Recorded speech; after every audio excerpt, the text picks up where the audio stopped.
La emisión está comenzando. Todos los asistentes están en modo de solo escucha. Hello everyone. It's a pleasure to have you all here. On behalf of the MBSA Forum and the GOXC webinar series, I want to welcome you all to our webinar series on environmental governance of the mining sector. I am Diego Choa, MBSA Forum Communications Advisor. Thank you very much for attending this session today, dedicated to environmental monitoring and access to information, part 1. This first part, in a two-part webinar, provides a broad overview of environmental monitoring with a special focus on mining. We will discuss relevant human rights principles, and with this as a basis, go on to the needs for environmental monitoring during the different stages of a mining project, from planning to post-closure. A case study for Mongolia and Brazil will be used as a starting point for discussion and sharing experiences. The follow-up webinar, Environmental Monitoring Part 2, Can Participatory Environmental Monitoring Committees Empower Citizens to Shape Decision-Making, will be held in late January 2018. So please stay tuned for information to come. In this occasion, we have a great group of presenters, starting with Hakam Taras Walberg. He is a senior consultant and geographer who received his training at the Universities of Cape Town and Cambridge. He has 20 years of international work experience in the fields of mining sector development, environmental management, and socioeconomic development. We also have Paul de Vries from the Swedish Geological AV. He is a senior consultant and geologist who received his training at Yale and the University of Stockholm. He holds 20 years of international work experience, mainly working with institutional issues and IT solutions, such as mining environmental data management and GIS. We also have a Mr. Flaviano Bianchini from Source International. He is an environmentalist and human rights activist. He has more than 10 years of experience in developing and implementing community-based monitoring systems for extractive industries in various locations around the world. He is the founder and the director of Source International, an international non-governmental organization that was awarded with the Tech Award for the use of technology to benefit humanity. We also have today in the panel Tove Lundenberg from CEPA. She works in the Environmental Analysis Department. Her degree in Environmental Science is from the University of Stockholm. She holds more than 20 years' experience of environmental monitoring and has been working with hazardous substances in the marine environment, managing data collection in the National Monitoring Program as well as with the development of environmental objectives and environmental quality standards. Last but not least, we have Sam Tulganiam. Sam is Superintendent Biodiversity at Oyu Tolgoi Mine in Mongolia. Sam has been working in mining sector since 2015 after he completed his master's degree on animal and ranch science in Montana State University in Bozeman, United States. Prior to joining OT, Sam has worked for conservation projects in Western Mongolia. I would like to welcome all our presenters today and thank you for attending this invitation. This is really a pleasure to have you here today. As usual, and before giving the word to Hakam, I would like to remind you all some rules and dynamics in the MBSA Forum webinar session. Microphones will be mute during the presentations. This reduces the interferences and facilitates the communication. We will have the presentation by all our presenters and then a Q&A sessions. Please send us in advance your questions and discussion.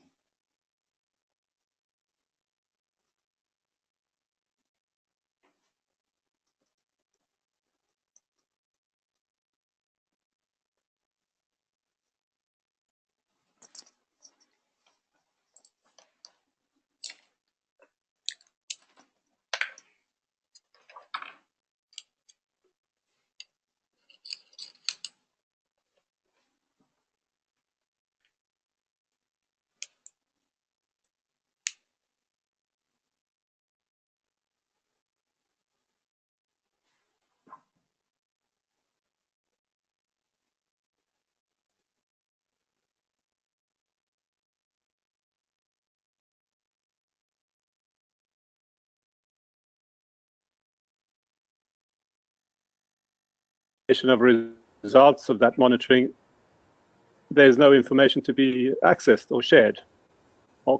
And then similarly, without such data, it'll be very difficult to have any meaningful public participation in decision making.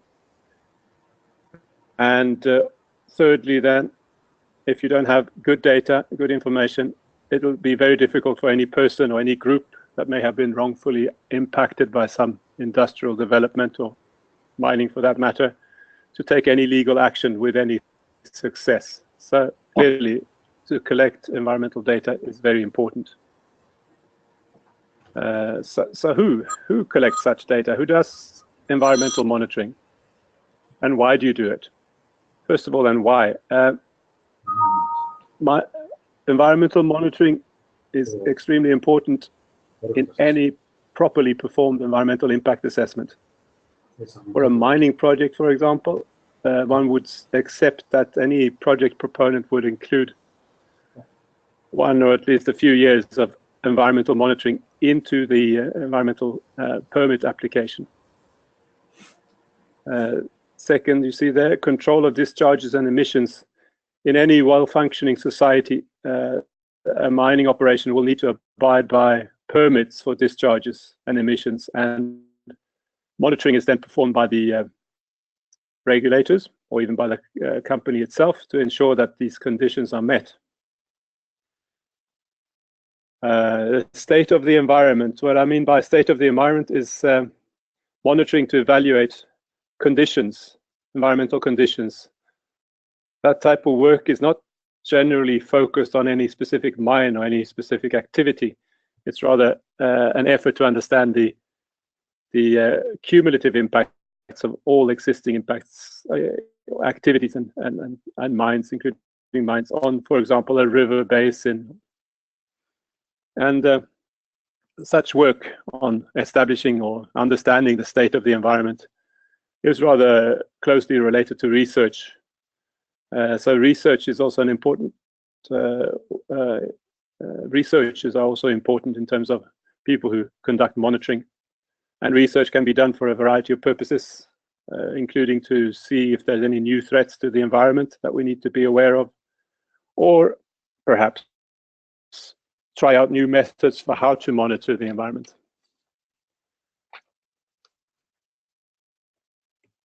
And then who performs environmental monitoring? We've mentioned that a bit already, but the first people that come to mind are the central and regional authorities. And we also mentioned that the mining companies themselves are often involved in self-monitoring. We'll hear more about that also later on. Self-monitoring is in most countries a legal requirement. Companies need to do it. We will learn more about community-based initiatives a bit later. Communities may be involved in monitoring to collect data that is seen as more unbiased or something from the community's point of view. The researchers we mentioned, they're clearly doing a bit of monitoring, and there's a number of multilateral and international agencies that are doing monitoring of the environment. With regards to mining then, what do we monitor? What is that we focus on? There's a whole lot of things that you could look at. We will consider these ones that I feel are the most important ones.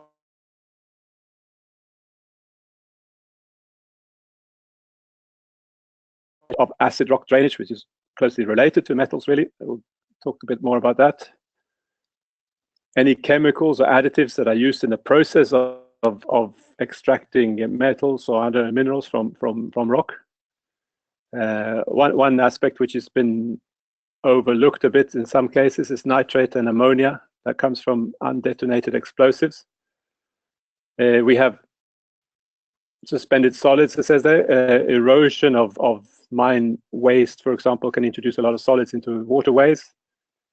To a certain extent, particulates and gases in the air need to be looked at, and noise and vibration is clearly caused by mining operations and needs to be looked at. Right, we start off with the metals then, and most of the potentially toxic metals that can cause environmental impacts in mining areas come from the actual ore that is being mined.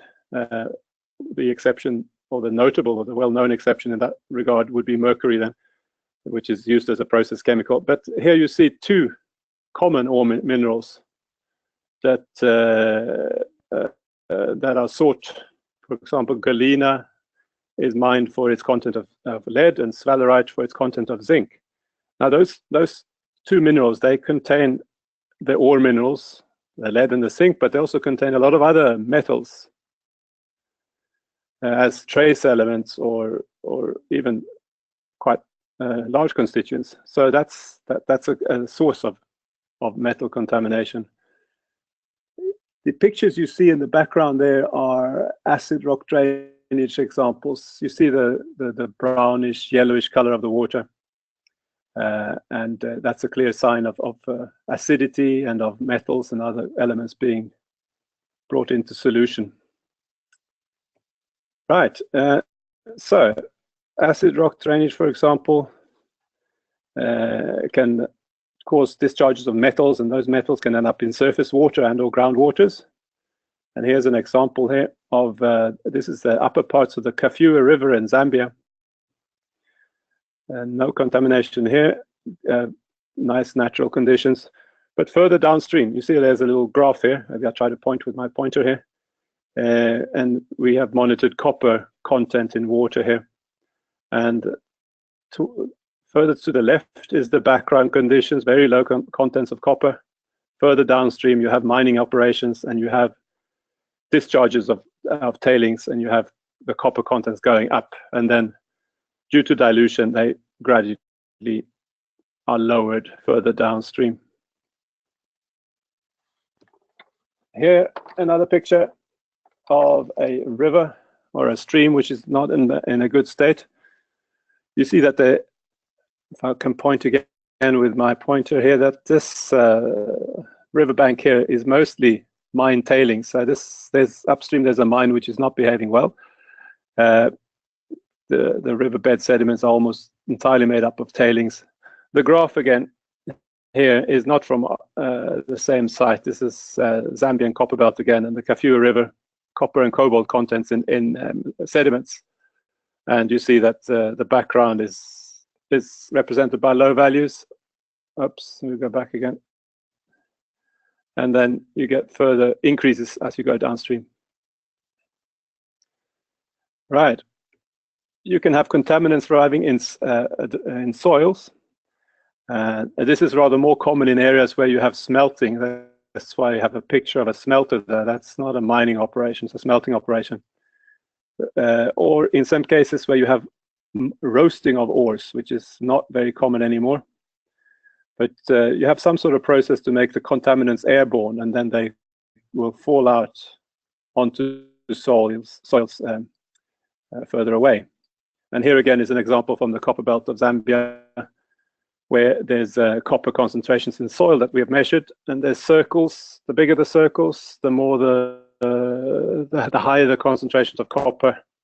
And in this case, the copper particulates become airborne, and they get carried by the wind, because the wind is generally from the southeast, and tends to be that contamination is northwestwards of the source of contaminants. Yes, all right. We may also investigate biological diversity, if there's been any impacts on diversity. And here, in this case, we're looking at a river, and it's rather powerful to look at the number of species or the number of taxa of these type of insects that you see to the right, invertebrates that live on the river floor, the riverbed sediments. You could look at how many of those taxa or species you find. If you find very few, you would suspect that there's been contamination. If you see a lot of a high diversity, the water qualities often would be good. And then you can look at the specifics. Right? The picture that I've shown on the right there, there's the ones on top are mayflies, and the ones at the bottom are stoneflies. And the stoneflies are generally more sensitive than mayflies. So you have a look at your river and you find stoneflies, and it'd be an indication that the quality of the water is probably quite good. We can also look at uptake of contaminants or metals in certain organisms. If animals such as, if fish, for example, or larvae are taking up metals, then you would think that the metals are also available for humans. So it'd be a concern, right? Also, certain metals, certain contaminants accumulate in the food chain. So, for example, mercury then is accumulating or biomagnifying even in the food chain. So the high predatory fish, for example, can have very high contents of mercury. Air quality, as I mentioned before, near mining areas, you're generally focusing on particulates. Gases is something that you would look at probably more likely near a smelter or a chemical industry. But in mining areas, you look at particulates, and you look specifically or more carefully at the particulates that are very fine. You will often hear people talking about PM10 or PM2.5. And what we're talking about then is the diameter of the particulates. And we're talking about micrometers. So a human hair, for example, is about 100 micrometers. So you realize that these particulates that we are concerned about are very small. And because they're very small, they can cause harm to humans, to us, and of course other animals and organisms as well. Noise and vibration. Here you have a picture of a bit of a chaotic mining operation, and there's all things happening that is creating noise. Of course, when you blast explosives, they will create noise, but the loading of big trucks is also a generator of noise, and when the trucks drive around, they also generate noise. So crushing and loading creates noise, also something that we monitor. So once we've monitored all these parameters, you probably would like to know, is this serious? Are the impacts that we're seeing, are they serious? And you would like to compare it with other results and data. You could compare it to background conditions, that is natural conditions. Then you need to establish what is natural. It can be quite difficult to figure out what is natural, especially in mineralized areas with regards to the content of metals, which would be naturally elevated. And also, many parts of our world is far from natural these days because human beings have been changing the environment. So to establish background condition is rather tricky. The other expression here, baseline. Baseline is something that these are the conditions that you have established at some point in time. For example, in an environmental impact assessment, before mining started, the conditions were like this. And then you could compare the conditions after mining or during mining with those. You might want to consider the question of serious to whom or to what. And you should remember that human beings, us, we are rather tough, and we can deal with a lot of contamination that maybe more sensitive organisms cannot. So you may want to compare with guidelines that have been established or developed specifically to protect biota, the organisms. The US EPA has quite a lot of good standards that you could look at. When it comes to protecting human health, of course, the World Health Organization has an excellent range of guidelines, especially for water, that you can use and compare with.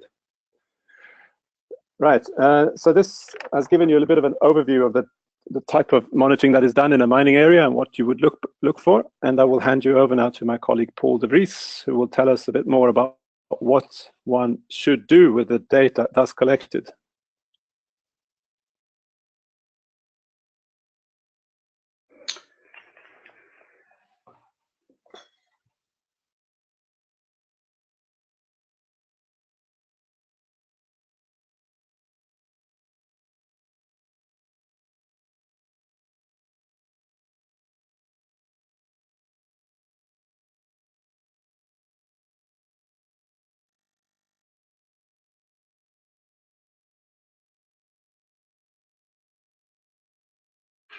Good morning, everyone. My name is Paul Vries.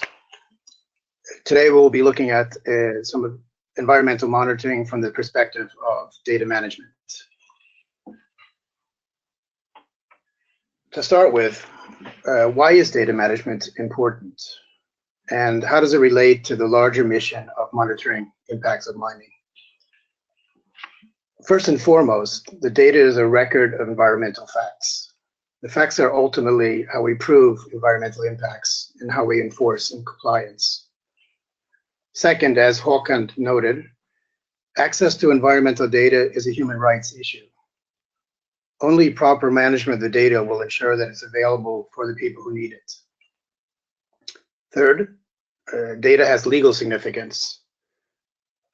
So it needs to be reliable, it needs to be available, it has to be relevant as well.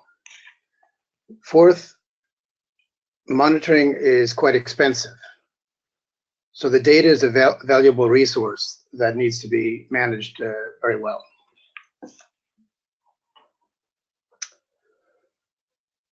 It's important to remember that the data management is really just one component of the overall monitoring mission. It's important, but just one component. It could be helpful to think of the data as flowing through the monitoring process, and we encounter data management issues at every stage of that process. First, when we're designing a monitoring program, we have to design and prepare practical things like sampling forms, labels. We have to coordinate with the lab. We have to organize all the samplers going to the field.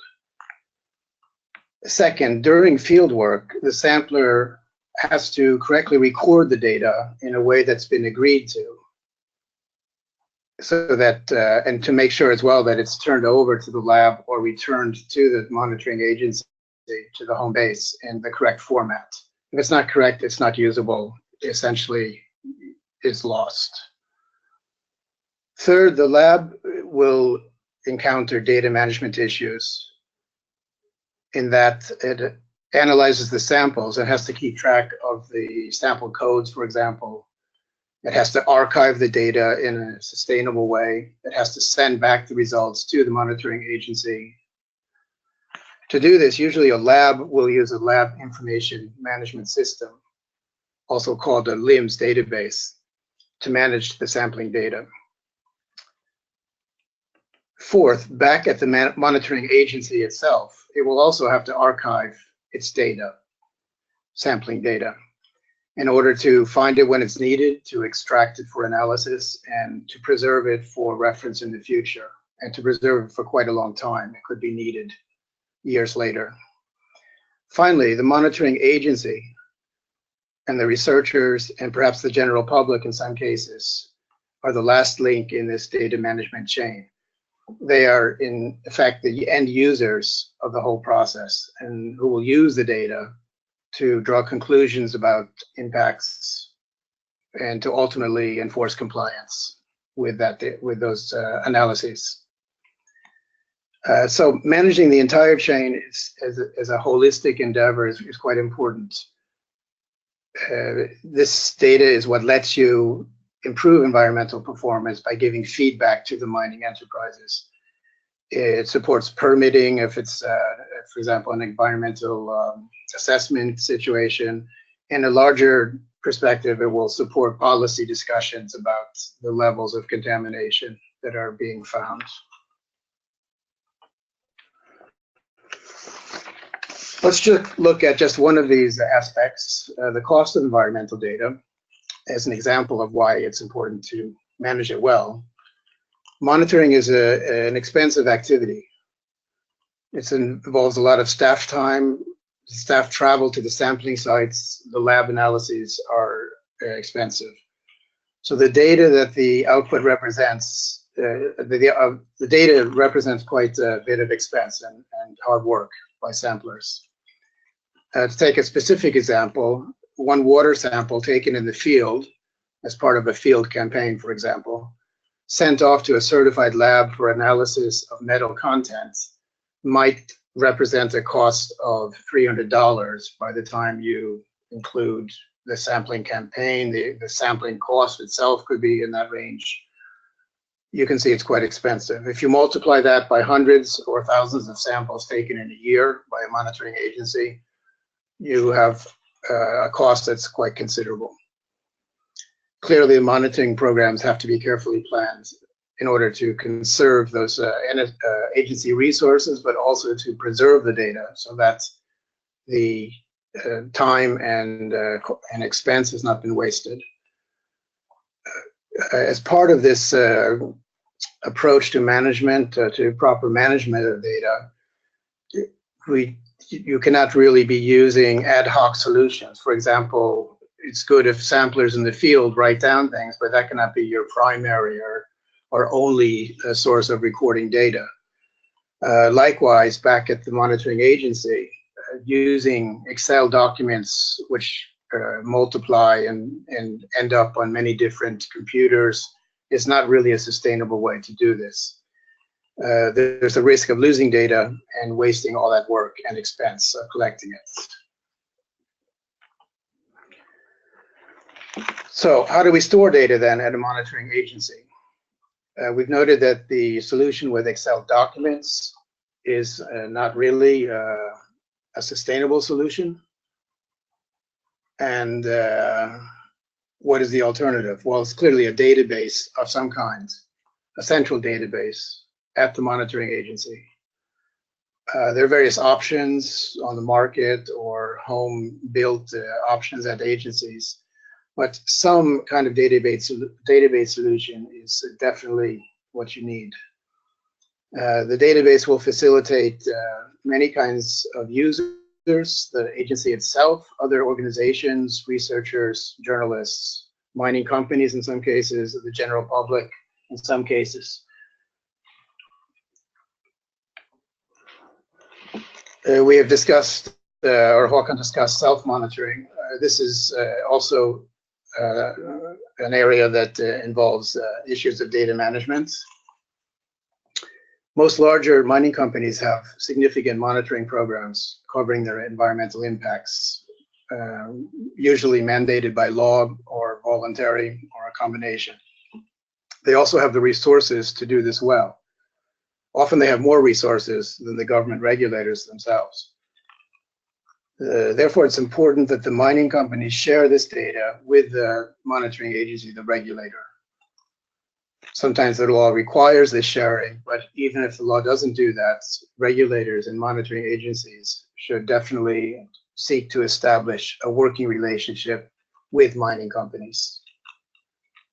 That said, it should be noted that any data coming into a monitoring agency, a regulator, from a mining company should be treated with due caution, and in any context that is presented or stored, for that matter, in the database, it must be clearly identified as coming from that source, the mining company.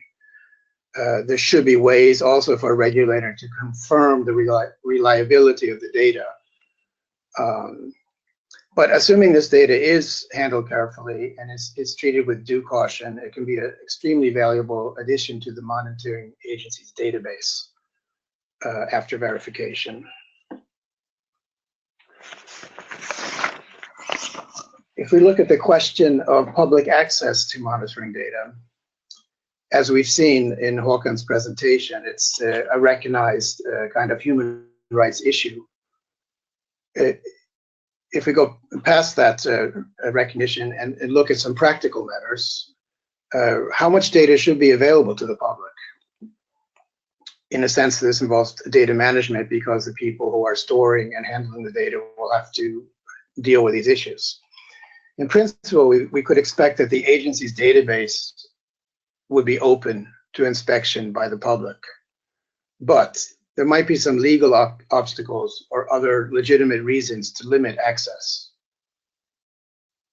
And the fact of the matter is that both mining companies and government agencies have a tendency, a deeply rooted tendency to not freely release data.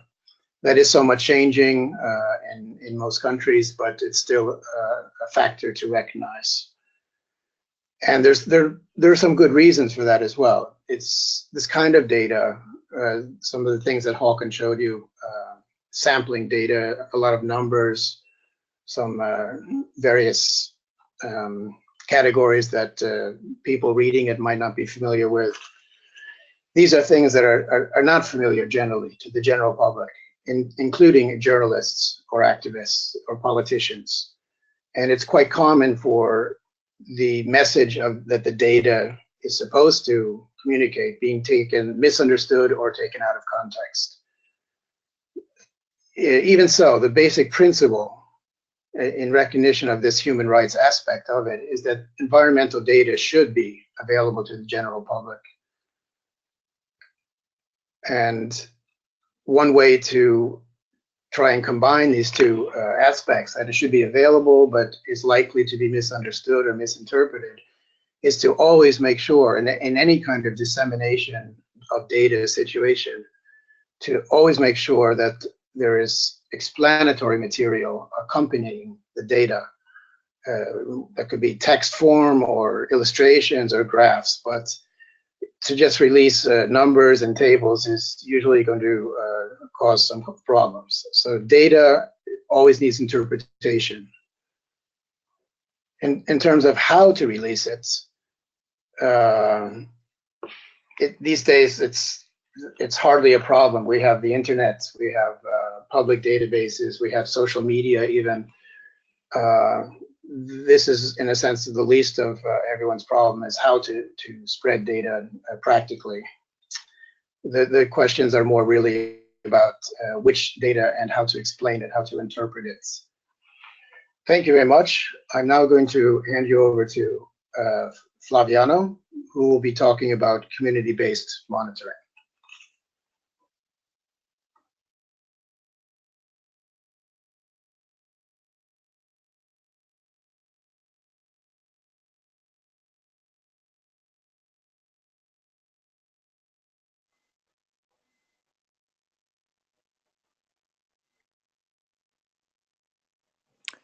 Hi, this is Diego. I'm so sorry, I had some connection problems. I would like to ask Flaviano to put your microphone on so everybody would be able to listen to you.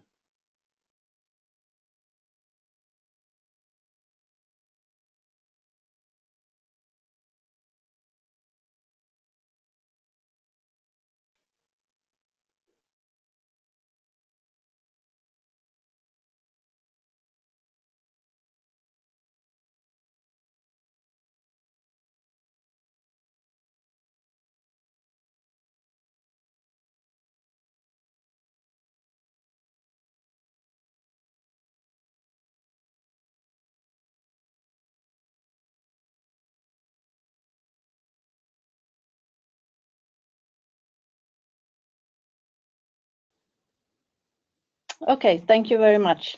My name is Tove Lundeberg, and I work at the Swedish Environmental Protection Agency in Stockholm in Sweden. We have heard about some principles about environmental monitoring in general now, and I'm going to fill in with some perspectives and some insights from the point of view of the public administration, and in particular the central administration. That was, yeah, sorry. When a monitoring program is designed and set up, there could be a number of uses of the resulting data, as we already heard from Håkan. As public administrators, especially in central agencies, the ones listed here are of particular importance.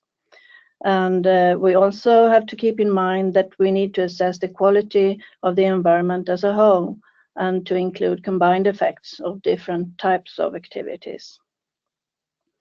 It is key to a useful monitoring program that it should be performed in a systematic manner to effectively assess the state and changes in the environment. A long-term approach is necessary. This allows for adaptive management in a cycle where monitoring is followed by assessment of measures taken, followed by possible adjustments of future measures to be taken. In Sweden, in order to set the standards for what we are aiming at in terms of environmental quality, the Parliament has adopted a set of 16 national environmental objectives. These are not legally binding, but they still have an important function as policy. The environmental quality objectives cover different areas, from the goals of having unpolluted air and water to other goals that aim for functional forests and farmlands ecosystems.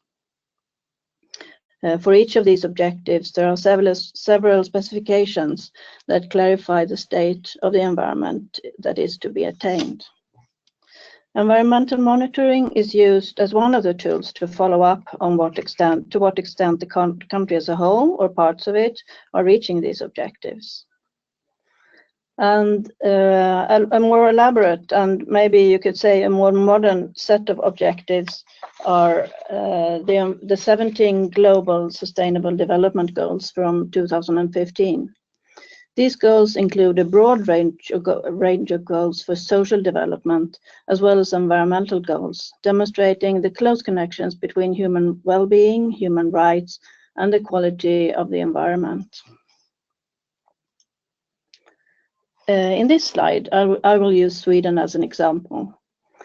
Starting with monitoring at the national scale, the intention is to provide an overall and comparable picture of different aspects of the environmental quality of the country as a whole. To make best use of resources, this picture will in part be made up of pieces that are contributed from the regional levels, with contributions also from individual industrial operators' activities. In Sweden, central authorities such as the Swedish EPA are responsible for the design of the national monitoring program. The county administrative boards are responsible for regional programs. This doesn't mean that the authorities do all the monitoring themselves.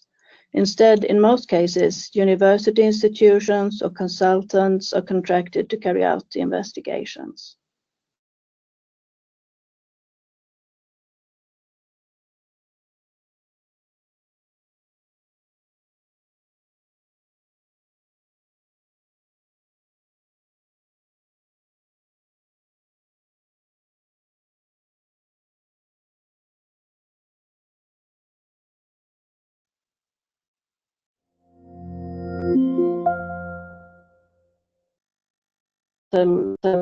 Environmentally hazardous activities, the Environmental Code regulates how supervision should take place.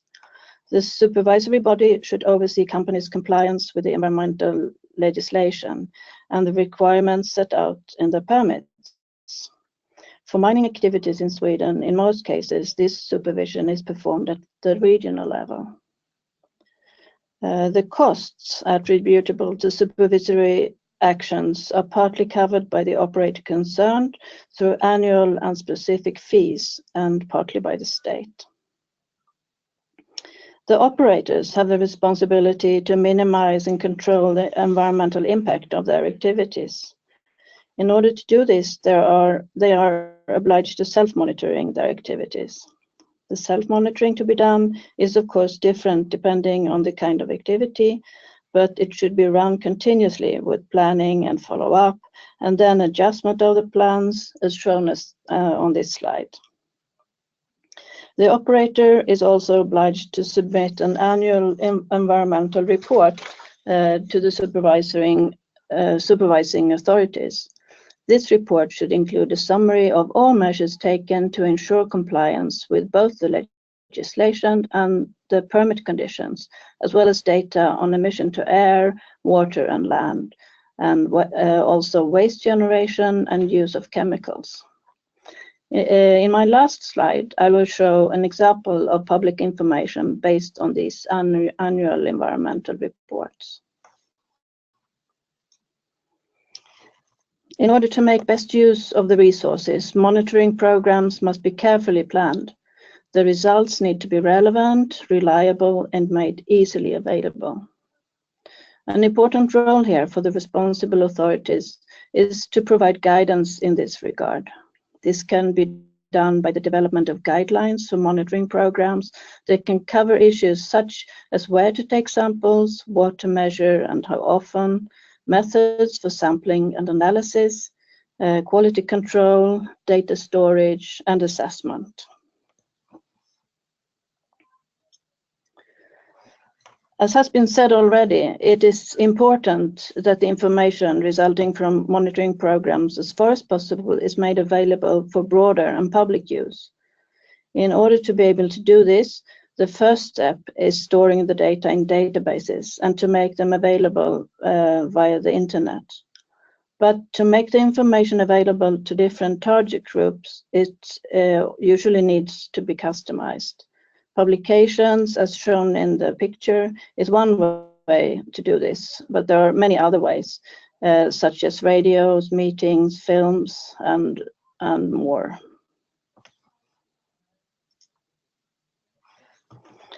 This picture shows an example of an analysis that can be made using open data. The map shows a system of lakes and watercourses. By using monitoring, self-monitoring and other available data, a regional authority in Sweden has assessed the environmental quality of the water bodies and classified them into 5 different quality classes. This classification can be seen in the map, where red indicates the most polluted and blue indicates the least polluted areas.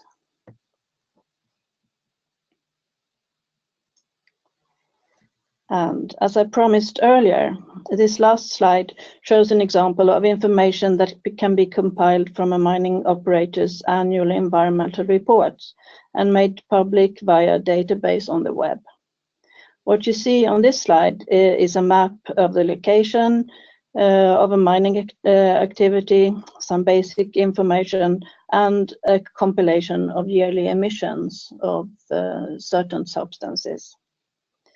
These types of compilations are an important source of information, not only for the supervisory authorities, but also for the public, policymakers, scientists, and other stakeholders.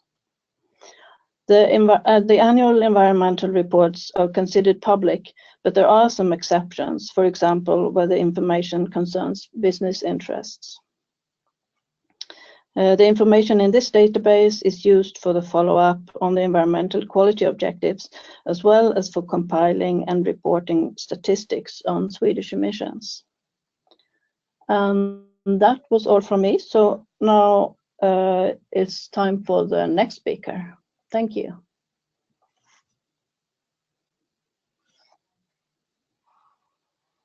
Thank you very much, Tove.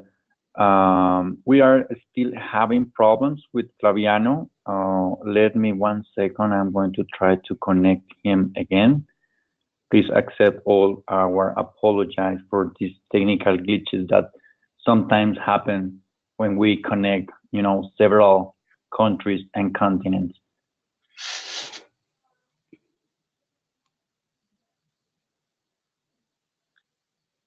Flaviano, can you hear us? I think you can hear us, but for some reason, your microphone is not working very well.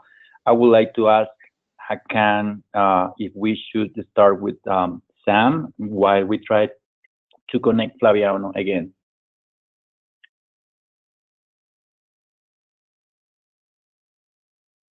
Diego, this is Håkan. Yes, let's go and listen to what Sam has to tell us, and then we'll try with Flaviano later.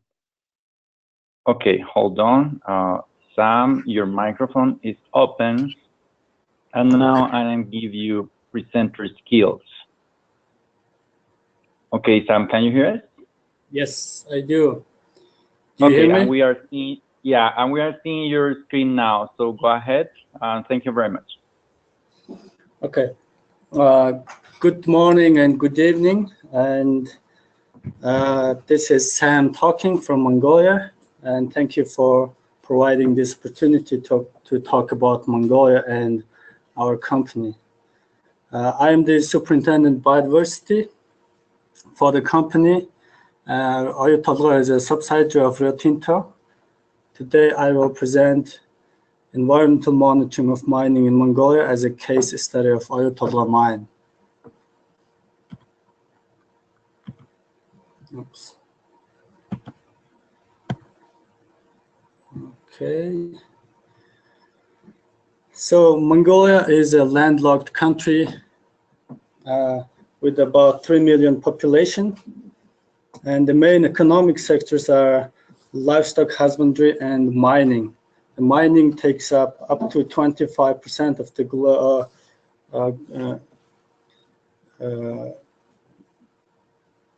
GDP. So Ayutthaya is one of the biggest mine in the world, and in terms of its size and in terms of its investment and in terms of its investors, international investors. And the mining site locates in South Gobi region, which locates about 500 kilometers from the capital city of Ulaanbaatar over here. And mining site locates here. So mine was explored in 2002, and it started exporting its concentrator since 2013, and now we are under the construction of underground mine, which will operate for about next at least 30 years. So you can see the size of the mining and its impact into the national economy from this slide. So as I said, our mining locates in the Gobi Desert. Gobi Desert is a part of Central Asian cold desert, which is considered as one of the biggest and almost intact and well-preserved ecosystem. You could see some of the climatic data from this slide, and the ecosystem is quite arid, and the aridness makes the ecosystem fragile and harsh. For example, the perennial total precipitation is about 87 millimeter, whereas annual evaporation is about 110 millimeter. And the coldest, it reaches below 31.1 Celsius. In summer, it goes up to 42 Celsius degree. And which makes, at some point it becomes an advantage for the mining because of its dryness. There is a less risk of rock drainage issue, acid rock drainage issue. But on the other side, there is an evaporation issue and subsurface water diversion issue, and because it's in an arid area, there is a water-related social concern issue. And the other challenge is related on land, because Mongolia is, as I said, livestock husbandry country, and land is used as a pasture land. And the mining use a lot of land for clearance, and there are a lot of mining-related activity-related degradation. And because of its aridness, rehabilitation takes a long time. And for biodiversity, there is a limited baseline data in the region, and it's understudied. And plus, there are many IUCN or nationally endangered species in this region habits. And because of infrastructures of mining, there are potential habitat degradation issues. And also, biodiversity offset is new to the country, and it also generates some challenge for the company. From environmental perspective, there is a challenge related to dust, as Hello? I said. Yes? Do you hear me? Sorry, this No? is Flaviano trying the mic. Sorry. Yeah, so sorry, Sam. Sorry for the interruption. Go ahead. Okay. So from environmental-wise, there are challenges related to dust and noise and emission and mineral and non-mineral waste issues. So dust is a specific one because of the aridness of the region. So from a social perspective, there is a community concern about their health and safety issues, and because mining took off, cleared some of its land, there is a competition for water and land for their livestock. And communities also have challenge with consultation and disclosure of the reports. And there is a lack of understanding of ecosystem benefits. And we do also have a participatory environmental monitoring program, which is supposed to build a mutual trust between company and the local community and to create data transparency. But the challenge is communities don't understand the technical language of collected data, and communities also not ready to take over the monitoring in the future. So these are the community-related challenges. So environmental oversights for national level, usually national level, ministries develop policies and regulations related to environmental monitoring and mining. And at the same time, they also develop the detailed impact environmental assessment and pass it. So, and for specific case for OT, we work with the various ministries, specifically on biodiversity offset projects, because we have various different offset projects that cover different issues. We have also local oversights, usually local state organizations responsible for annual environmental plan review and assessment on non-conformances to environmental management plan, and responsible for assess that rehabilitation and all exploration bars sealing, and sealing meets national standard, and involvement with biodiversity offset projects.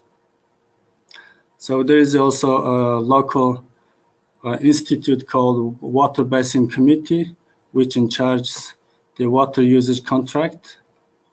And for this case, UT has obtained 25 years water usage contract from this institute. And they also involve in decommissioning of old monitoring and exploration bores in this region of the company.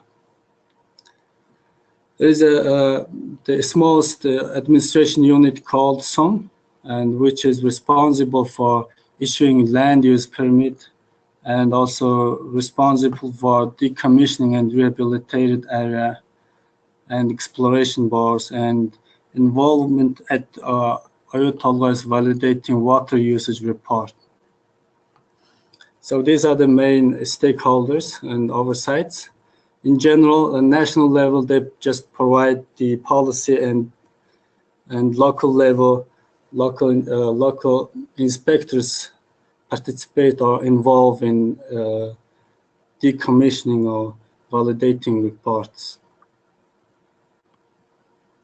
So we have other stakeholders like financial lenders. For example, we have IFC and EBRD, and we follow the standards, performance standard 6 or performance requirement 6. And we receive annual audits, independent audits against those requirements. And the other part is a local community participation in the monitoring. Local herders participate in water level monitoring program and wildlife monitoring program and rangeland monitoring program. So there is also an institute called Tripartite Council, which consists of local herders, local government officials and company representatives. And this tripartite council was designed to resolve issue related diverting on the river bed. But after we resolving the issue, this council is now working more officially and involved in various aspects of environment-related issues.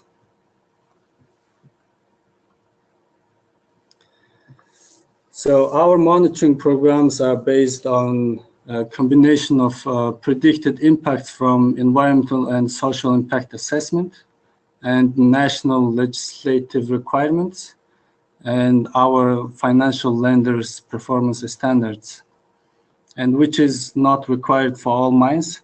This is only requirement for our mine or other mines who have land financial lenders. And performance targets are based on national legislative requirements and international standards in the absence of national standards. And as I said, we also to comply with those financial lenders' requirements. So in terms of self-monitoring, our monitoring program consists of three main components. First one is water. So water monitoring program consists of water level monitoring and water quality monitoring. We have about 400 monitoring bores and herder wells and hand dug wells and open water sources around mine sites. And we take samples and measure levels monthly, and we work with national accredited laboratories to get the data validated.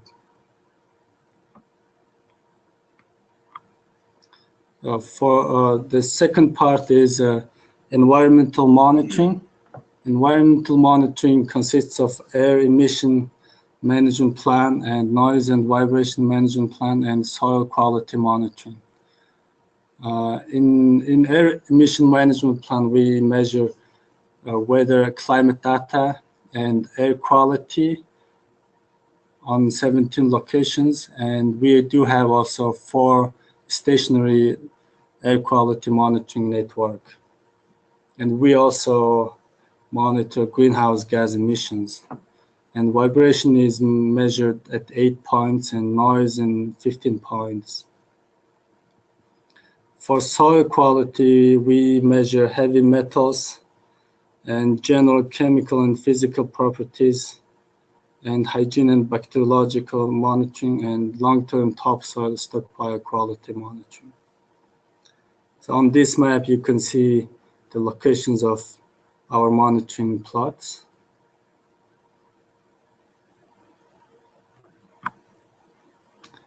Our third part self-monitoring program is biodiversity. Gobi is rich in biodiversity, and there are many IUCN listed species.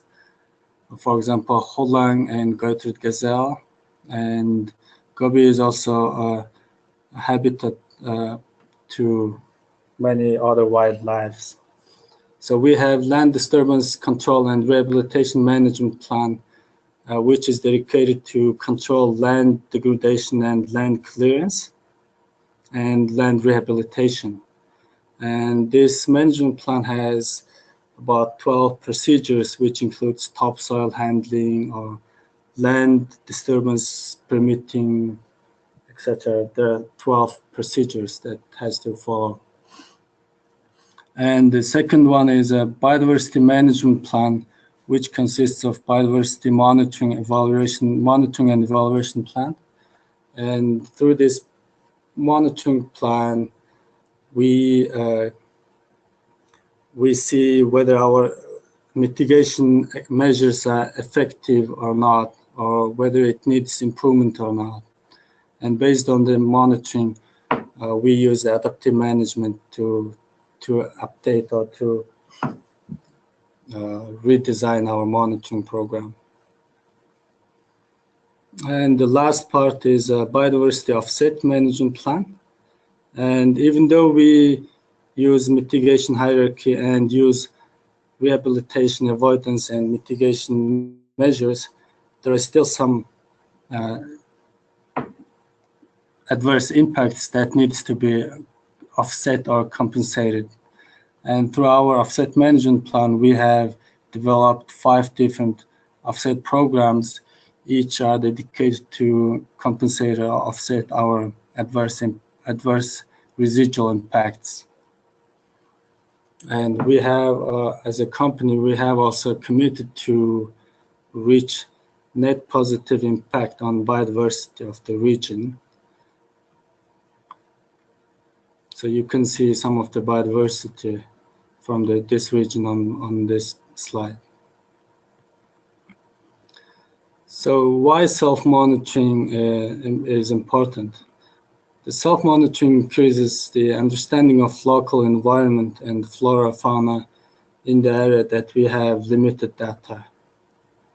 And use data to assess actual impacts to original predictions and provides critical feedback into ecosystem service and monitoring program and various procedures that are designed to reduce environmental impacts.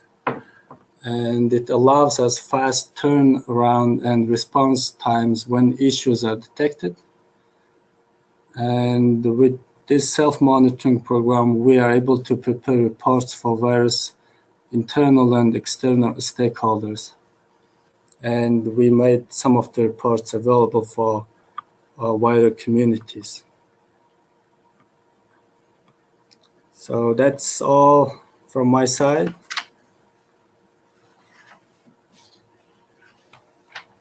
And I hand over to Håkan.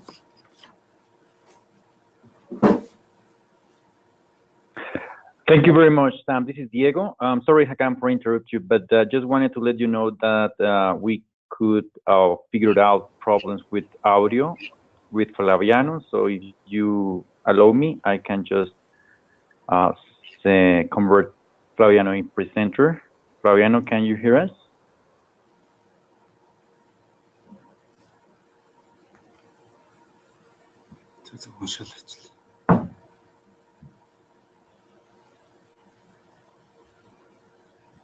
Flaviano, are you there?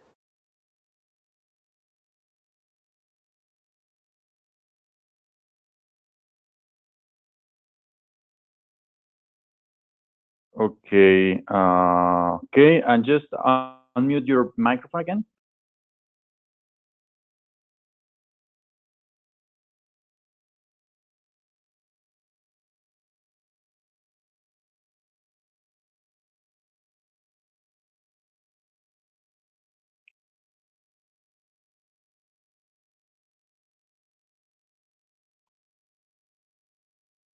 Okay, I would like to ask a little patience from our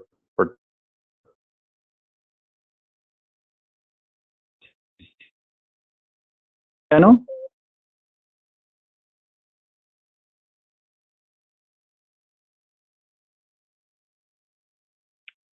Flaviano, we cannot hear you again.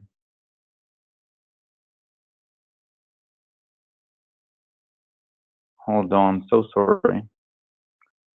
Hakam, it seems like we are experiencing some problems with Flaviano's connection. Not sure what is going on.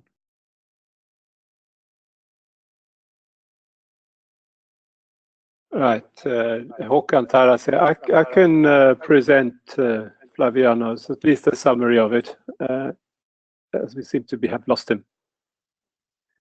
Yeah, well, the problem is with the audio.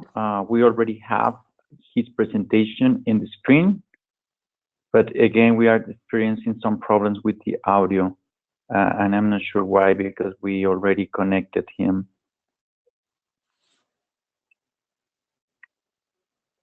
So if you can, So Flaviano is listening us. He can hear us, but he cannot open the microphone. So I'm not sure how you want to move forward. Okay, Håkan here again. I will present some of the key points of his presentation, Flaviano, and then hopefully I won't misrepresent it.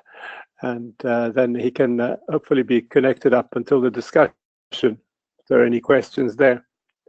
I have Flaviano's presentation on my computer, so I can, if you could change the screen to hold on, I'm going to convert you as presenter. So sorry, Flaviano, we will be figuring it out.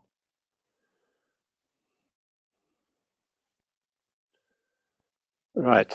Are you watching my screen now, Diego? Yeah, I can see it and we can hear you very well. So go ahead. Excellent. So this is just going to be a summary of Flaviano's presentation. I can't give all of the details, but I can give some of the main points. The challenge here is, of course, monitoring is important. We all agree on that. And the question is, who should do it and who can do it? And Flaviano has a lot of experience of setting up systems where communities that are impacted by mining developments are involved in monitoring environmental impacts. And this is something that Flaviano will strongly argue is a good thing. So let's see what he has in his presentation here. I'm not getting, there we go. Why should we monitor? That's what we've been talking about, but specifically to get the community involved in monitoring environmental impacts and similar issues is a way of reducing conflicts and increasing, I would say, confidence in results. And in certain scenarios, this picture looks a lot serious, but it's true that in certain settings, neither companies nor governments are doing a good job of protecting the people. Hello. So here we go. Someone is that you, Flaviano? Here is Flaviano. It seems that you can continue then. You can take over the okay. presentation. Off you go. I'm sorry with everybody. I'm sorry. Seems that we arranged it, just switching off and re-switching on the computer, like what we call the grandma trick in Italy.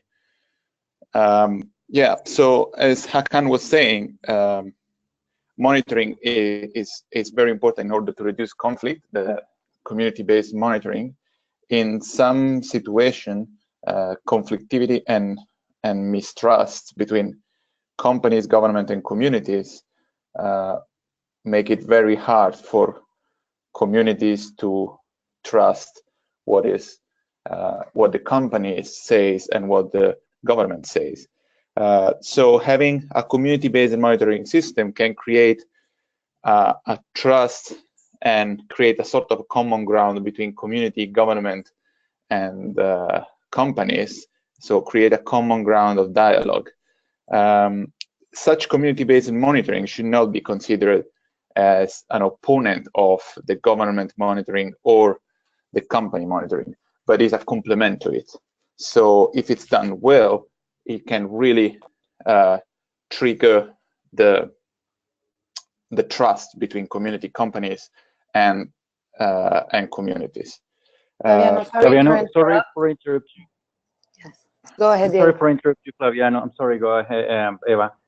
Please just share your screen because we cannot see your screen at this point. Sorry.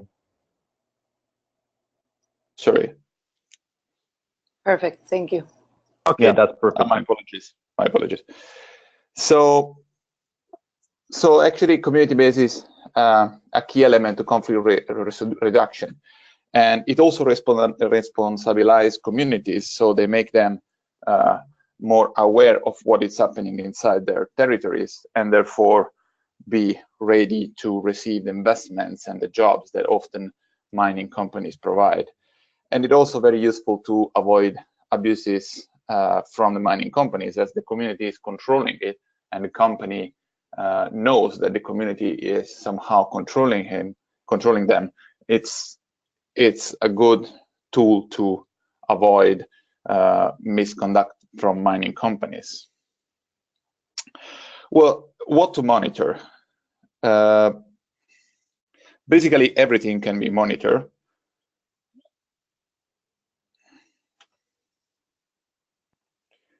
But water, air, health, and human rights are normally the ones that we monitor more. Water, in particular, it's one of the best things to monitor because it's very responsive, so it reacts very quickly to any form of pollution. If it's easier, some kind of water analysis are easier than other analysis, and it's also cheap. So analyze water at community level is somehow easier than analyze air, for example, or health situations. And furthermore, water is key to life, so it's very relevant type of analysis, because we know that it's also one of the major concerns often between communities and companies, the quality of water. There are a lot of parameters that we can measure in water. Some of them they need to be analyzed very high level of technology, but some other are pretty easy and can be done at community level. pH is the first thing. We have seen from previous presentations the importance and the relevance of acid rock drainage, for example, as a mining pollution. pH is the first indicator of acidity, so it is key to early identify the acid drainage, but also it's key to identify some spills. For example, in gold mine, cyanide is stocked at a very high pH, so an increase of pH, that means a decrease of acidity, an increase of alkalinity, might be an indication of a spillage of cyanide. Conductivity is also a very easy and cheap and instrument element to measure. It basically measures the quantity of dissolved elements in the water. So indirectly, it measures some pollutant. Low conductivity doesn't mean absence of pollution, it means absence of ionic pollution. So it means the absence of heavy metals, it means the absence of anions and cations. But high conductivity, it means that there is something dissolved into the water. Now, you need, of course, further analysis to understand what is dissolved into the water, because high conductivity can be done from lead as can be done from sodium, that it's not the same amount of pollution. But it's a very, very useful instrument to understand if the water is drinkable or not, at least from an inorganic point of view. And then we have temperature. Temperature is also very easy measurement that everybody can understand. And a rise in temperature is often related to acid rock drainage, but also sometimes to major spills, as the temperature of the water inside the facilities are often higher than the outside one. And then we can also measure some key elements with some small instruments like the one that we see in the picture. This is a new type of portable spectrometer that can measure some key elements like sulfate, cyanide, but also some heavy metals. Of course, those type of instruments, we call it portable instruments, are not as precise as the one that we have in the lab, but those one can be used easily at community level, and they are cheap, and they are also quite good in terms of accuracy. With these instruments, you can measure also some heavy metals like lead, cadmium, chromium, arsenic, aluminum, and others. Secondly, we can another things that we measure is, as we said on the previous, it's health, but health is sometimes more complicated than we think at the community level, but the community can always reach their community hospital or community health system and try to get more information as possible. And so if we see an increase of some kind of illness, especially the pollution-related illnesses like skin disease, eyes disease, or miscarriage, for example, that can be a very important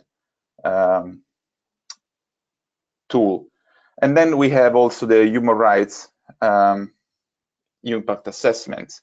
This is a community-based instrument that we will see more in deep in the next webinar, but it's a very useful instrument that somehow measure how the community perceive their situation on human rights, and in this sense we consider all kind of human rights, like access to water, access to information, health, human rights to food, human rights also to education or other rights. Well, it's then in this specific role, especially on health and human rights, women play an important role inside the communities for two reasons. The first one is that they are often more affected, more likely to be affected, especially in developing countries, because they have more contact with water. Often the woman it's the one who wash dishes, cook, wash the kids, wash the clothes. So they have more contacts with women, and at the same time, because they are more involved into the health system, and for some specific illness, they are more likely to speak about. Also for the kids, when the kids start to get sick, it's often the woman who realizes it first. So human rights impact assessment and health monitoring are also very important elements to rebalance the gender inside the communities. Well, of course, all this kind of community-based collecting of evidence is community-based monitoring. It's nothing if we don't report it. Must be at all levels. The first one is the community level. Of course, it will not be all the community doing the monitoring. It will be a group of the community, often 5 to 10 persons. So it is important that they share everything with all the community in order to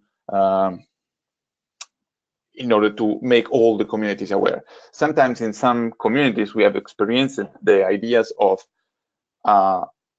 involve all the communities with groups of 10 people changing every 6 months, so that at the end of, let's say, 5 or 6 years, there are almost 100 persons that has been involved directly into the monitoring system, so to enable all the community to participate. It is also important to report at company level, so the community should bring those data to the company, and the final goal is to having a control of the company reporting. So the final outcome can also be a shared community system. And then at the government level, so also to the regional government, the province, the municipality, and why not to the national level. And then it is also important to report to the news. Internet is a very useful tools, but don't forget that sometimes we are talking about very isolated communities that they don't have the same access to internet that we normally have.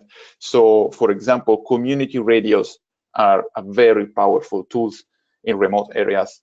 So the community committee, the monitoring committee goes, for example, once every month or once every 2 weeks to the radio, and for 1 hour, 2 hours, it depends, they share their data with the community. And often government bodies and company level, they also listen to this kind of programs. I'll end it up with an example. This is the picture that you see. We are in a lunch break in a community monitoring field trip. This is the 6 guys that you see are 3 men and 2 men and 4 women in this case. And we were in Carrizalillo in the state of Guerrero in Mexico. And we have set up since 2013 a community monitoring committee. It's composed by 6 persons. There are 3 men and 3 women.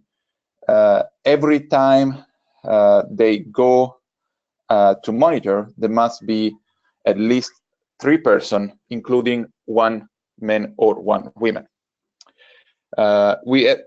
Sometimes at community level, it's kind of hard to have everybody involved every week because they are normally farmers or herders and they have their job to do. They are not professional. They can do only this thing in their life. So it's kind of it's important to have a broader group that can split, and then small groups can go every week. So they will start to monitor water every week and dust every month. Why this? Because water, as we said, is easier and also cheaper, while dust takes more time, it's more complicated and more expensive. So the dust can be monitored only once a month, and water can be monitored once a week. Every 3 months, they report at the community assembly and also to the community at whole, especially through the community radio, but also with very old style posters. So they print stuff and they just attach it on the roads of the communities. And then every year, they produce a report that is available both online, and they also share with some government agency at national level. So thanks to this system, after 1.5 years of monitoring, they were able to obtain from the company and the regional government a negotiation table. So they start to have a discussion based on their data, company data, and government data. So what we have called a shared monitoring and a negotiation table. And thanks to that, they obtained, at the end, they were able to demonstrate that there was a couple of environmental passives, especially pollution in 2 rivers. And they have obtained then to obtain a compensation that we quantify in roughly $50 million in 5 years. All this compensation was done mainly in infrastructure as a new source of water is taken from another valley to the next valley, so that a new source of clean water for the community. The mitigation of the dust, because one of the main problems, because it's a very dry area, so one of the main problem was that the mining company were rising a lot of dust. And they also obtained some economical compensation, like a new hospital. So the community, together with the government, agreed to build a new hospital for the community and to pay 90 yearly scholarship for students that can then go out from the community and go to the capital to studies. And then other minor adjustments, like a new road, a new drainage system, and some externalities like new jobs for the communities, especially related to transportation and management of waste. So this is of Carrizalillo is like a clear example in how a well done and well organized community monitoring system can trigger a far better situation for the entire communities. That's it. Thank you. Sorry once again for the technical inconvenience. And I give the word back to Hakan, I think. Okay, thank you, Flaviano. This is Diego. Thank you very, very much for your presentation. And yes, this technical glitch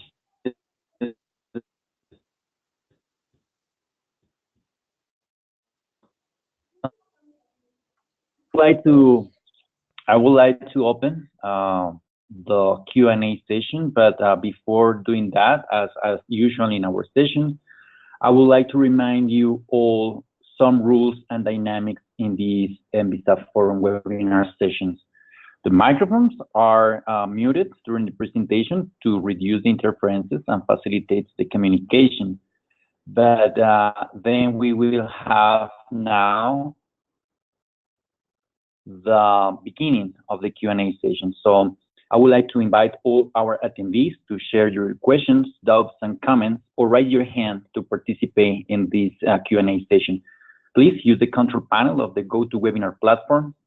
You can participate in two different ways. One of them is to raise the hand. To do that, just click on the hand icon that you have in the GoToWebinar platform, or you can write your questions in the questions tab also in the control panel. Then we will be able to read the question, or just open your microphone for your participation. We have some questions here at the beginning. I'm going to start with them. But please don't shy, just open your microphones or raise your hand. I have a question for Tove in Sweden that says this. You place emphasis on self-monitoring. What dangers and or problems do you see in terms of using such an approach in other countries and settings? I would like to give Tove this question. Can you hear us? Yes, I can hear you. Okay, do you want me to repeat the question? No, I heard the question. There's an echo, I think. Okay, now. so... But I heard the question. You but can just elaborate. And now... On the question, please go ahead.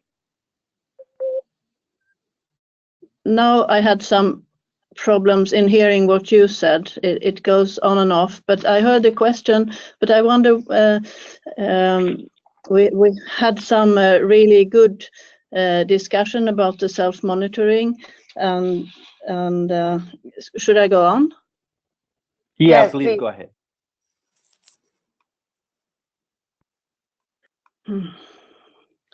The question was about the risk with self-monitoring, and I think we had some good examples of that. There are some very good possibilities.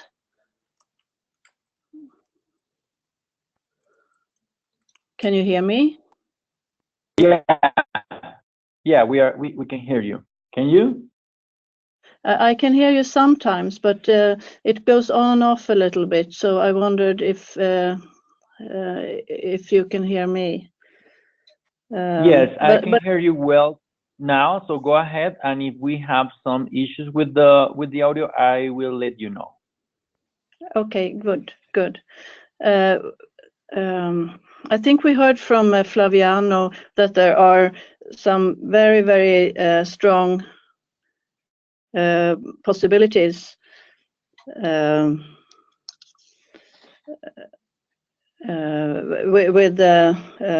participatory monitoring. Or maybe I missed the question. Sorry, can you repeat the question, please? I'm sorry. Sure. No, it's okay. So you place emphasis on self-monitoring. What dangers and or problems do you see in terms of using such an approach in other countries and settings? Oh, thank you very much. There are, of course, it's very important that the self-monitoring is quality assured, that they use very good laboratories, and that the people who do the samplings and monitoring, that they have a correct education to do this.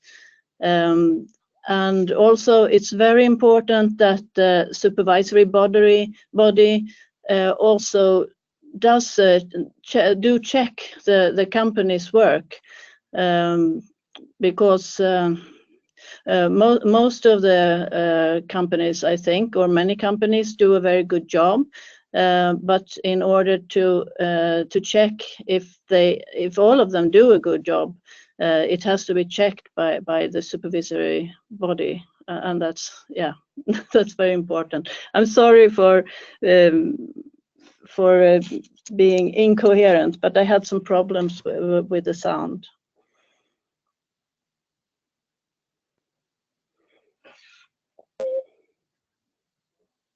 I would like to invite, sorry, a little bit. Okay, I'm sorry. I think we can lose Tove a little bit, but I would like to invite the other presenters if you want to ask anything else related to this question. Håkan here, Taras. I could add something. Go ahead, Hakan, please, and then Flaviano can also.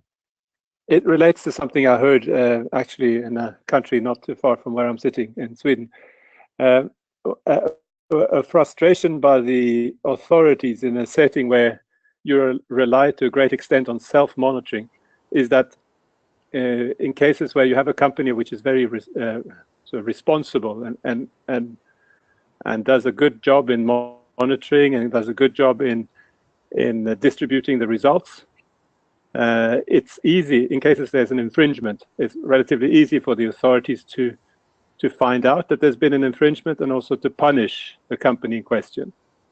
But just for a moment, toy with the idea that you have a company which is less good at doing monitoring and less transparent in their dealings with the authorities, then data on these infringements might not come to light. So that's a sort of a problematic point in terms of relying too much on self-monitoring. So as Tove was mentioning, the need to assure, to check, will always exist to some extent. That was the point I wanted to make. Thank you very much. Thank you, Håkan. I'm not sure if Flaviano wants to add anything related to this question. Well, I just think that I want to add the fact that it's community-based monitoring is kind of a need where you have a sort of mistrust between companies, government, and communities. And I've seen this especially in Latin America, where I mean, a long history of misbehavior from companies and government, especially in indigenous land. So we can it has triggered a really mistrust and a conflict situation between companies and community. We can see very often communities start to block the road and make huge manifestation before the company and even sign any type of agreement. So in this type of situation, it's key element to have a community-based monitoring, because it's the only way in which community can somehow build up a trust to the company or the government, and the other way around too. So I think it's actually more relevant in the areas where historically there is a mistrust and lack of communication between government, companies, and communities. That's it.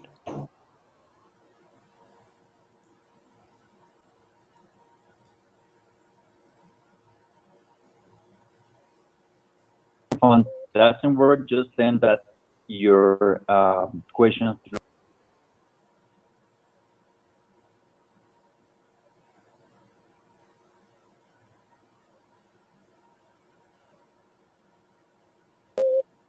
Okay, I have a question from Jack Lablo.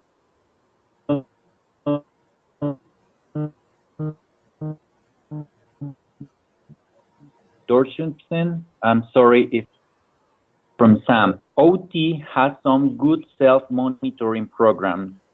Data you collected is available to access or not? How to share your monitoring data and report? Sam, can you hear us? Yes. So let me rephrase the question. So you're asking how OT make the data we have collected available to general public. Is that right?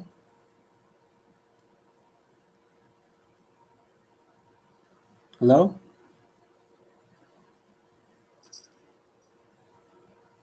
Sorry, this is Eva. I know I'm working with Diego, and I know Diego's been having some audio problems as well. There's a big storm in Colombia. So, Sam, I'm not sure this is a question that Diego shared with you, but the one I'm seeing says, for the cost of participatory monitoring, who is responsible of covering the cost? No, that's not the question Diego asked me. He asked about the data transparency.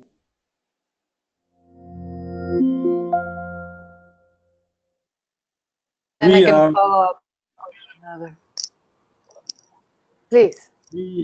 We are obliged to make our monitoring reports available to general public by both the national requirement and a land use requirement. And we prepare reports annually and publish it on our website, or send the report to local government and the ministry, and the ministry puts it available for all wide public. So there is a mechanism that makes us put our reports available to wider communities.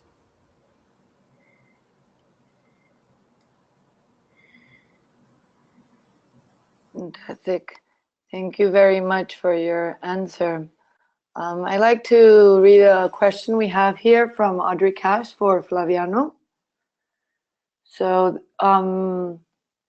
let me just, so for Flaviano, in developing countries, how are local community monitors trained to undertake environmental monitoring? Also, you presented an example of handheld tools to assist in monitoring, even though these tools are relatively inexpensive. How are communities, and guess maybe they meant expensive, but how are communities able to purchase them? Well, thank you everybody for the question. Well, it's all part what I've shown is part of projects that we do international. So the training and the purchase of the instrument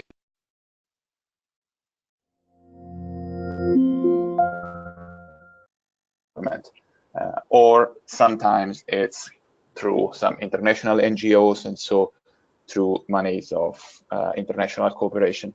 But I've seen often working with funds that the company and or the government together, they can put to the community, and then the community can administrate this fund directly to purchase some instrument and pay for some training and then start to do their monitoring. Thank you. Thank you very much. I have another question here for Paul Anortove. How on earth can one store all the thousands of data that are being generated in a national context?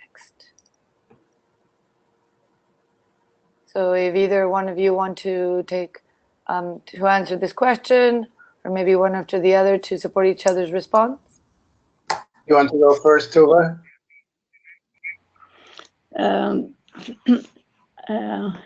Yeah, I can go first. How on earth can you do this? Yes, you have to, and the important thing from the beginning is that you have data that, that you have worked with your quality assurance from the beginning and throughout the monitoring and throughout the data handling. So the data has to be consistent in some way in order to make it easier or even possible to do the data storage and handling. And you have to have a good contact with all the entities that are supposed to report the data to the database. And then, of course, there is a quality job when designing the database. And in some cases, you will have to have specialized databases for different types of data. And in Sweden, we have, for the monitoring data, we have, we call them data hosts or data managers that are also specialists in their own fields. So they know what kind of data they are storing. And in that way, they can quality assure the data in some ways. Yeah, it makes it possible for them to do a good job in quality assuring the data. So really, you have to have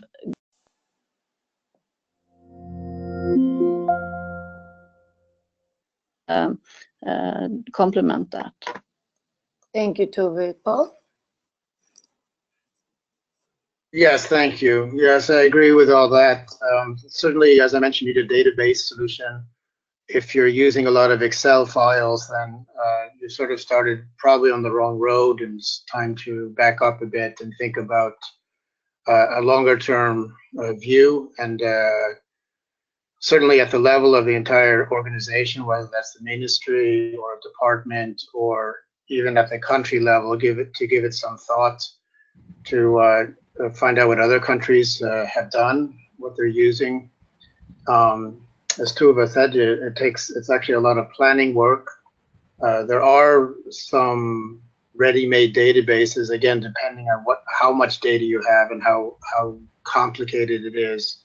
If it's very complicated, you have to sit down and design new things. But for standard, assuming, let's say, a ministry or department that has not a gigantic budget and wants to get a handle on this, you can certainly come very far with relatively simple tools, database of some kind.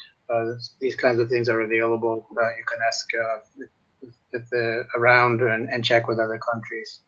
But what Tuva said, quite a bit of work with planning, and then the database will take care of most of that for you.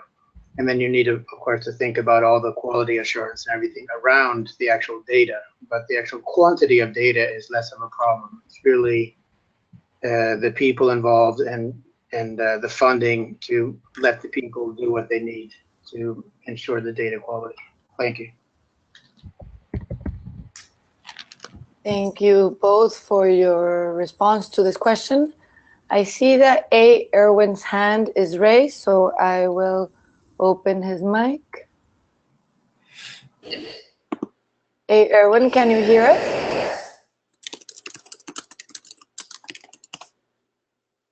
Can you hear us, A. Erwin? Can you say something to see if we can hear you? Your mic is currently active.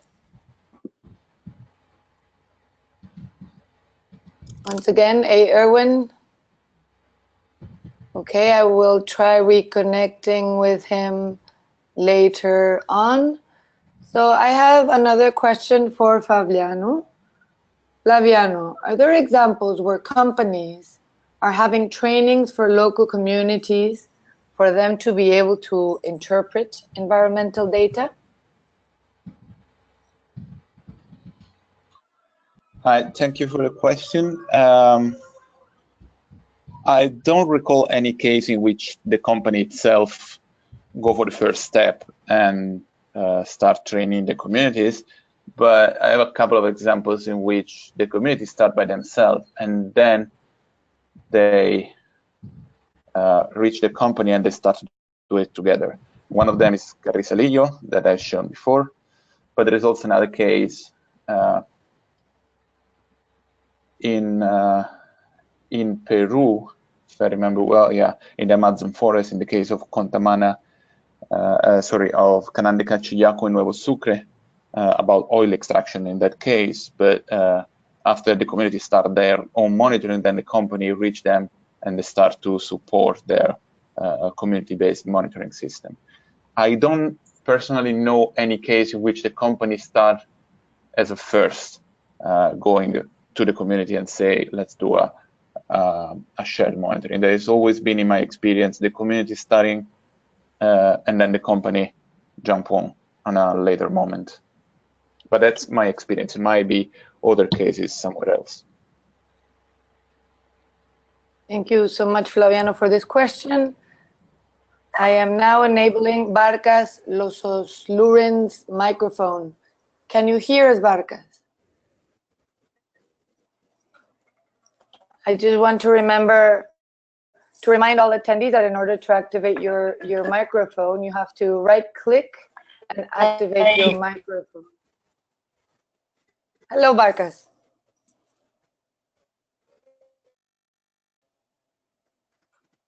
Hello? Can you hear us? Can you hear me? Yes. Hello, good afternoon, good morning, good afternoon. Can you please ask your question to the presenters? Yeah, I have a question for Toby. Or regular central agencies environmental monitoring at one site. Yes, can you speak a little bit more slowly and clearly? We're losing you a little bit. Thank you.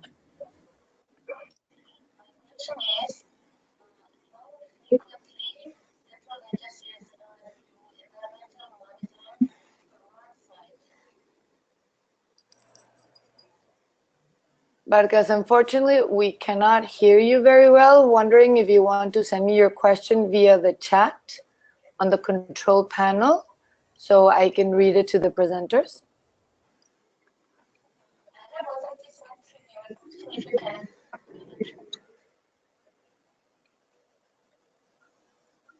I have proceeded to muting your microphone, so if you'd like to send us your question via the chat, I am happy to read it to the presenters.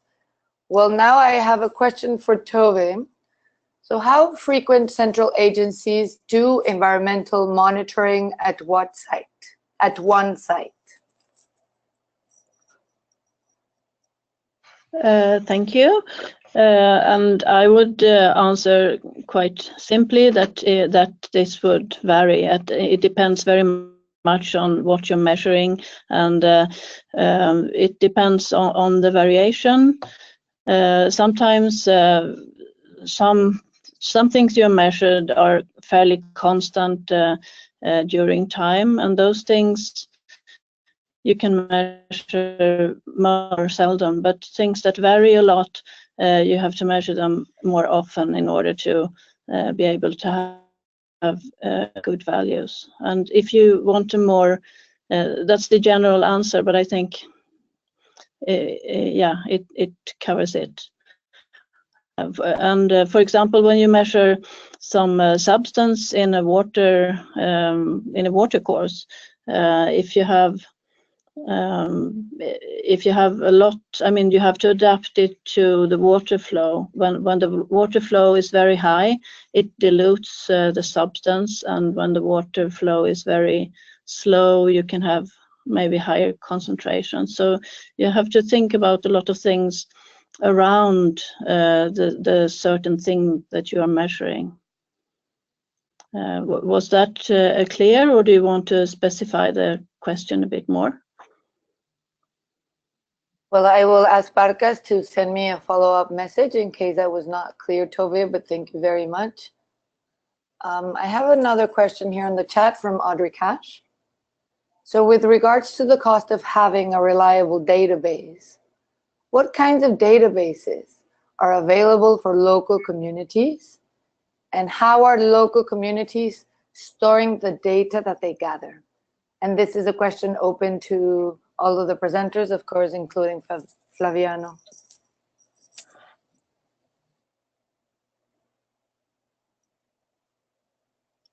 Would anybody like to? Flaviano? Can you please repeat? It got broken a bit. Can you please repeat the question? Of course, the question is from Audrey Cash, and it says, with regards to the costs of having a reliable database, what kinds of databases are available for local communities?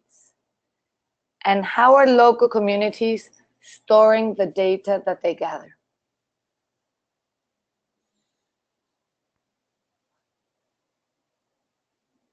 Essentially, Well, cost of databases than communities? In our experience, we haven't used very sophisticated database system. We have been mostly using Excel file that in the presentation of David says that it's there are probably major useful tools, but I mean, in my experience, at a community level, even an Excel file can be used. And in terms of storage, if they have internet connection, then they can use a cloud system, some of secure system. Otherwise, we store in some USB drive, and we try to do more than one copy and share it among the different members of the community. Thank you very much, Flaviano. Does anybody else want to contribute to his response? Yes, this is Paul. I can just add that, yes, my point about Excel files was really for an organization. For a community, I think Excel file, if somebody is used to using that, of course, makes a lot of sense. Or anything like that. Even paper storage is fine, no problem. And as Flaviano said, as far as permanent digital storage, most people these days, even probably most mining communities will have people with phones that are used to storing things somewhere, and internet connectivity through the phone or even a computer possibly. So I think that, yeah, Excel is good in such a case if that's what people like to use. It's a very good tool. Thank you very much for both of you. I will try to, yes, please. This is Sam speaking from Untitled. For our case, we collect the data that's been collected by local communities on a monthly basis. Sometimes it's a quarterly basis. And we ask those people who are participating for participatory monitoring to record the data on a paper. And we collected the physical data on paper and put it into system. And that will be done by our staff. And there is a dedicated portion for those databases, and which is embedded into our company system database.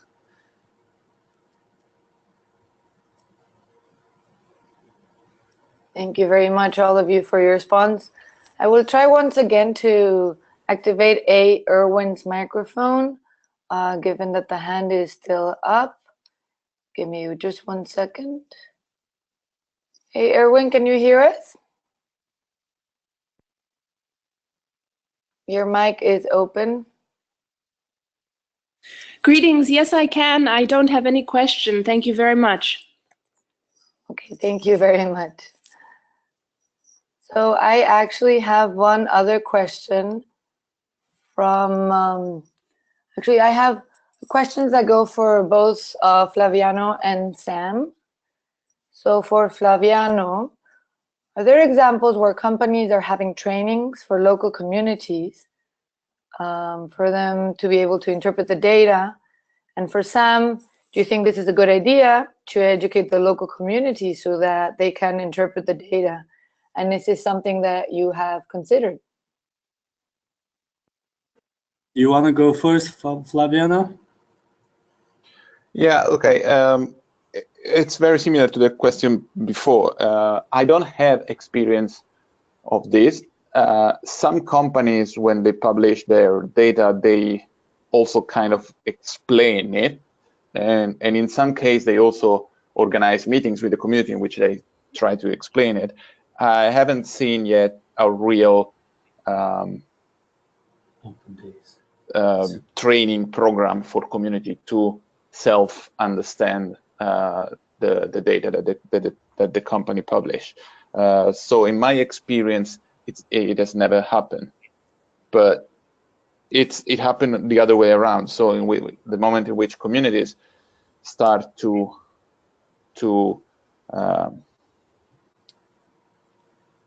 to perform the monitoring system by themselves, then the companies jump on and try to create a shared system, a shared monitoring system between the company and the community.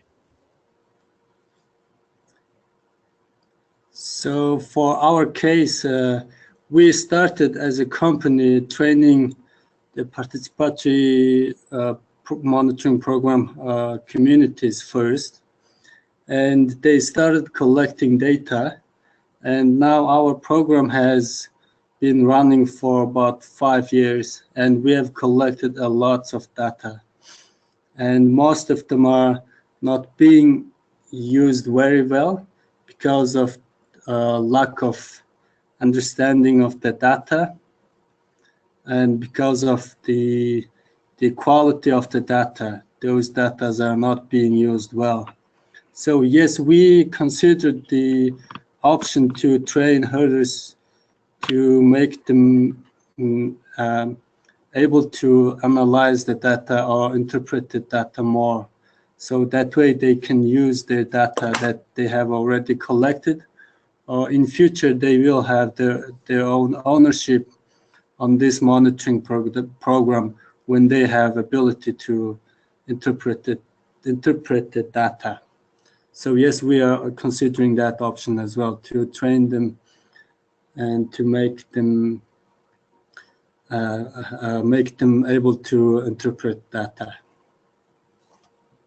Thank you very much both for your questions. Unfortunately, we have run out of time today for this webinar. I would like to remind all of you that in case of interest, tomorrow we will have another webinar in Spanish, and that will be from 8 to 10 Eastern Time. This would be New York time. Håkan, would you like to share any concluding remarks before we close today's webinar?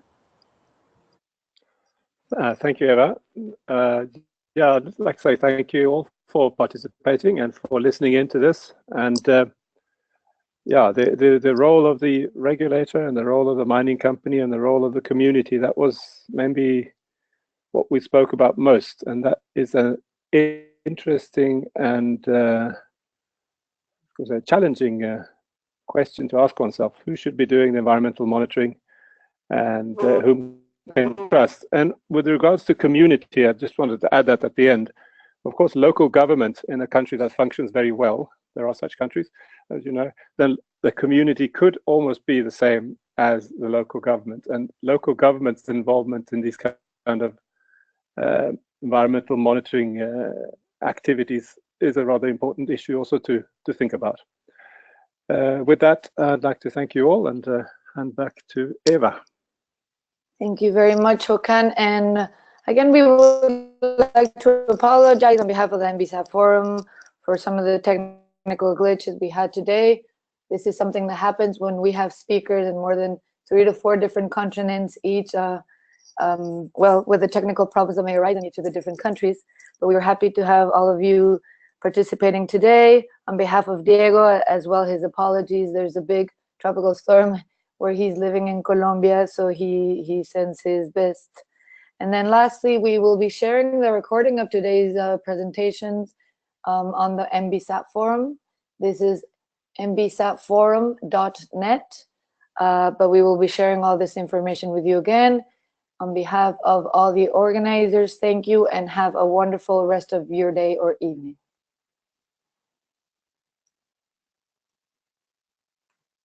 Okay, thank you.